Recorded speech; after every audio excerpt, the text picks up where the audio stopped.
Bismillah, alhamdulillah, wa salatu wa rasulillah. We start with the name of Allah, the Almighty, the Most Merciful, Maker of the heaven and the earth. All praise is due to Him. And we give peace and salutations on the final Prophet Muhammad alayhi salatu wasalam. First of all, thank you everyone for coming out today. Thank you to Utica Police Department for assisting us in this. Thank you for City Hall. All we really want is consistency, and all we really want is fairness, right? When we see in our own city, the city of Utica, the city that loves refugees, and we know how many people we have in the city of Utica and the Mohawk Valley that are Palestinians, how many Palestinian refugees we have. Some of them twice refugeed once from Palestine, refugeed twice from Iraq, hundreds and hundreds in this community, if not thousands.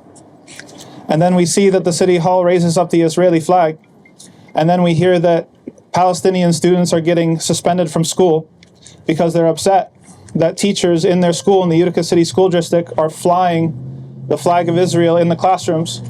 We just want fairness. We just want equality. We want to have a fair share of the mic, a fair share of the representation. When we see in the news that the demonstrations in support of Israel are well covered by the Sentinel and by the different sort of news outlets, and we see that no matter how hard we try, we see that our efforts are minimized and ignored. All we want is a fair shake. All we want is equality, because we believe firmly that we are on the side of truth. And so we believe that if we were given a fair shake, if we were given equality, if we were given the mic for an equal amount of time, covered in the press for an equal amount of time, that we are confident that the truth would prevail. Because this is not an issue of Muslim versus Jew. That's a complete lie. It's not even an issue of Arab versus Israeli or anything like that. This is an issue of truth versus falsehood. This is an issue of justice versus oppression. And that's why this is a cause that every single person can get behind. And you know, I saw one of the signs I forget who it was. Humanity stands with Palestine. If you go across the world, you go to South America, you go to Asia, you go to Australia, you go to Africa, you go all across the world, people understand intuitively. They understand intuitively because we've seen this playbook before. The playbook of lies, the playbook of hate, the playbook that tells us not to believe our eyes, tells us not to believe our ears, tells us not to believe things that we know very well. Like, for example, we know that the Israeli government lies. They lie about when they bomb hospitals. They lie about when they bomb schools. They lie about when they target civilians. You know, somebody said, for example, it's like there's an enemy everywhere. Was there an enemy inside the child's skull when you sniped them on the street? How can we're not dumb. We're not stupid. But they use the lies, and they have a platform, and they put pressure on our politicians. They have a very strong presence in Washington. They have a very strong presence in New York State with the senators and elsewhere. All we want is a fair shake.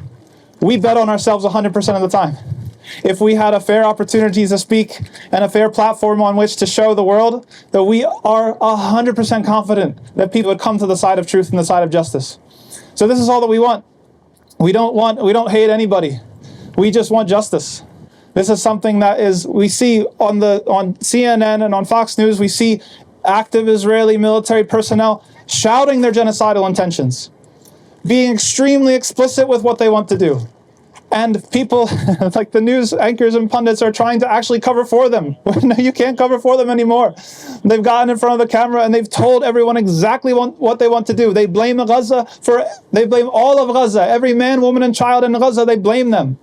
Every man, woman, and child in the West Bank, they want their land. And they are going to continue to steal and dispossess and rape and murder and kill if no one stops them. And for us in this community, first of all, in the United States, which just passed a $14 billion military aid package to Israel, to the shame of every single good-hearted person in this country and across the world, we feel a particular duty, and specifically in this community, in Utica, in the Mohawk Valley, where we have, again, hundreds, if not thousands of Palestinian refugees. And I don't know, maybe there are, but I've never met a single Israeli refugee. I've never met one. Maybe they exist. I'm not sure. Maybe it's like Bigfoot. But if that doesn't show you the asymmetry of the conflict, the asymmetry of the situation, then I don't know what will. We do not agree, and we will not stand for the Congress of the United States to become just a weapons dealer.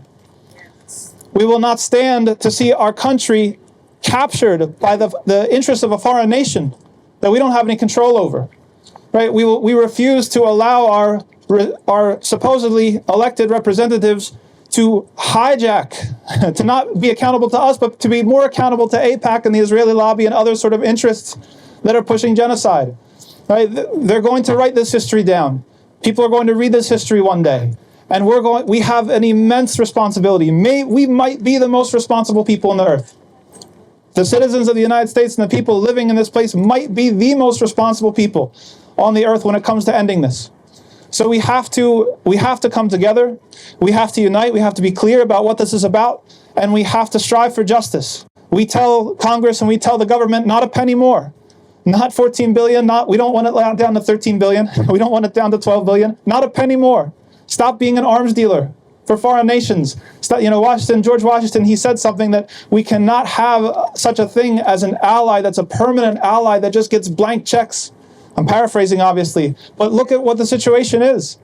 We have absolutely no accountability. A supposed ally, which we spend more money on, 4 times more money propping up the Israeli army than we spend on food stamps in the United States. We don't have health care. We don't have adequate food. We don't have proper education. Everything's falling apart in this country. And yet, we prop up the Israeli military to kill and achieve their genocidal aims. Tell me, where's the sense of that? Tell me that our government isn't captured by foreign interests.